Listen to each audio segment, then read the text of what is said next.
Hello there. Uh, Good morning, good afternoon, evening, wherever you see this video for the first time. Um, I made a video. This video is going to be entitled, dude, it was a YouTuber. These dating coaches and things that you hear about that, men advising women on how to date. Men advising men on what to do, how to date, and how to approach. This stuff been going on for basically the last 40, 50 years on how to approach and what to look for in a mate.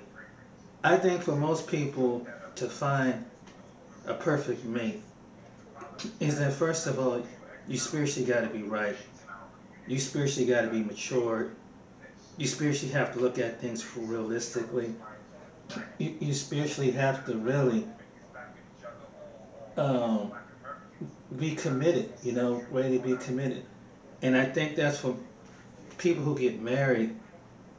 Um, just talking with the Derrick Jackson situation. You have to be mentally prepared to be ready. And for the men and women, for women, there's no perfect man. For the man, there's no perfect woman. I have met women that were speaking as a man, man that love women. I have seen some pretty women. I've seen some beautiful women that come across that I met on the chat line, um, met in person, and once you get to talk with somebody, I think like, wow, this person got the perfect body, they got the perfect look, they got the perfect this, and they got the. But at the end of the day, they're a person, and they're gonna have issues. You can get the perfect mate, and so-called perfect mate, and they got about 15, 20 different flaws will get on your nerves. And as far as the women looking for a man, the only man that's perfect is Jesus. That's the only man that's ever gonna be perfect. That's the one who knew no sin. Other than that, most men are going to mess up. No matter how much money they got, how much education that they have, how much they well groom or well taken care of they are, there's always going to be a flaw, and it comes down to the personality. No matter, because some people, they even though they're very confident in themselves, which is a good thing, but sometimes they get overly confident to the point that they turn to a narcissist. Both men and women do that. That's what I know is a trait, because they're gonna think they're too good looking to be seen association with you, because they've been told that. And some people who have what God gifted on them, and they got the gift to talk and everything. People they swoon in what, however they know how to craft their words, and it's easy to be sucked into it. But if you don't sit down and really think about what they're saying, you never know. So the point of it is that be realistic when you're looking for somebody. No one's perfect. Everybody has flaws, and sometimes you can be passing up a good person trying to find out to get that ultimate person that really is almost like they have to have a flip-floppy personality. They got to be one of me. They got to be on the edge, trying to make you respect them. The next minute you want them to be docile. I mean, it's crazy. It's crazy trying to get a mate. Um, you very seldom find a person that just understand. They just want companionship and they want peace of mind. Are there times in your life you don't get into it with another person? You're not going to agree with the same thing? Yeah, you're going to agree, but you just don't run because everything gets bad when everything gets into a crisis. From what I learned in my past from dating, I had to mature up. I mean, it's a learned behavior that for men, I can speak as a man that you learn from other traits of men that there's some men that this is what you do. You get it, you conquer, and it's like wow, it's almost like a mentality for some men who have that mindset. Not all men have that mindset, and you don't really think about it and recognize it until you sit back years later and say, yeah, that was really dumb and stupid. Because what did it do? You satisfy your lust, but now you're going to get tired of going through that, whether you're a man or whether you're a man. But there's women that play men too. There's women that play men's emotions and their mind that let them think that, and there's women that are controlling. There are women that are manipulative. There are women that do that, and they know how to use certain points about themselves. They know that a man wants their body, to try and get next to them, so they do things to entice them. There's some women like that, and there's some women that are not like that. Let's be fair on the front. That this guy with this latest thing over on this sector of Black YouTube, talking about Derrick Jackson, and where he was supposed to be a man that's he has a big female audience and following and things like that. And now everything's coming out about his coaching advice, teaching advice to women on how to get men and what to look for in a man, and if the man do this, if he cheat, do this and that and other. Now he's being exposed, and it should tell a lot about people.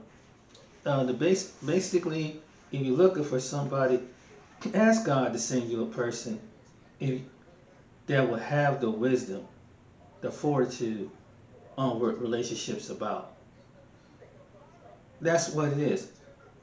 Maybe there are men and women that are mature in this world that have been married for over 20 years. They've been over that. I heard a couple say about a 5-year that honeymoon period. They can tell you what's going to go, what you look and what to look out for. Talk to people that's been married for that amount of time, because that's a realistic point. If you want to pick this person, this attractive person who you physically, mentally, emotionally, spiritually attracted for the rest of their life, talk to the people that's been married, because here's the part: you can be a man that date 100 and 150 different women. It's gonna drain you, and it's gonna cost you and mentally drain you, because when you're being intimate with all these different women, they're taking something out of your spirit. It is. And the same way with the woman who letting how many men, if she's that kind of, that man is taking putting in something in you. What? And it's not good. That's why it's honorable to see. That's why you see some women that look, when they get up in age, in their 60s, their 70s, their 80s, how they look like their 20s and 30s, their 40s, because they didn't get ran through. They choose the right lifestyle. They didn't have a whole lot laid up with in the bed with a whole lot of different women. Women that lay around with a whole bunch of different men. And as far as a man, you know, it's something that some of us have to wrestle with. But it's realistic. Realistically, it's going to drain you as a man, and you're going to come to your conclusion, to the point of your life that, dang, what did I accomplish? Get with all these different women. What is your legacy of getting with these different women? Sometimes the Most High God have you reflect on that. You're gonna get to a certain point in time. Now, what did you leave to the world? What did you leave to your son? If you have sons or grandsons or nephews or grandnephews, what you gonna leave to the world? What did you teach that even the females in your family, your granddaughters, your daughters, your nieces? Well, what you gonna do when they meet men that is so irresponsible? What you gonna tell them? You know, what advice can you give to them? And you can't criticize the men that they do because you was once that man. So, so the best thing is own up. The best thing to do is just admit that you have you have weakness and you have flaws, and that you learn from it. I think people would be more honest if you will get the person that you are and get what you attract if you just be real with yourself and be forthcoming with yourself. That's my personal opinion about that. And like I said, I met many attractive women, but I seen there was some attractive women, black women. I seen not just black women, but just women in general that they had some issues, man. I mean, even like personality, when you sit down and talk with the person, like God, dog. But it don't fit the narrative because this person is, they look good. You sexually attracted to them, but there's a side of them that's crazy. I mean, it's they're crazy. Who wants to deal with a crazy? But some people want to deal with crazy people, unfortunately. But yeah, the only what I would say pray and ask God to send you if you if you get a prayer in, ask God to send you a person that can give you the right advice on what is it? Is it you and mentor you? If you're a woman or if you're a man, someone to mentor you, show you your flaws and work on your flaws. So if you work on your flaws, then when the time is right, that maturity of that person will come in, and you won't have to go through the whole motion of getting hurt, getting used, getting getting abused by different people, and it's the truth. I mean, it's a reality. That's the best advice is, and that's just coming from a guy look like me. I mean, because we all have flaws. We all have flaws. We all have made dumb mistakes throughout our lifetime. You make bad decisions, but you learn from it. You heal. You work on it, and you let God heal you from it. And He has to bring you out the yoke. And then when He feels that you're right, when you're ready to and have the capacity of understanding of what a relationship is, giving yourself and loving yourself, give it. Why don't you go to the one that knows who is love, and sometimes and pray that God will lead you to the right person. Maybe it could be a church. Not all churches are bad. Not all pastors are bad either. Maybe the right man or woman of God can come along and advise you. That's the best way if you find a mate, because and especially talk to a couple that have that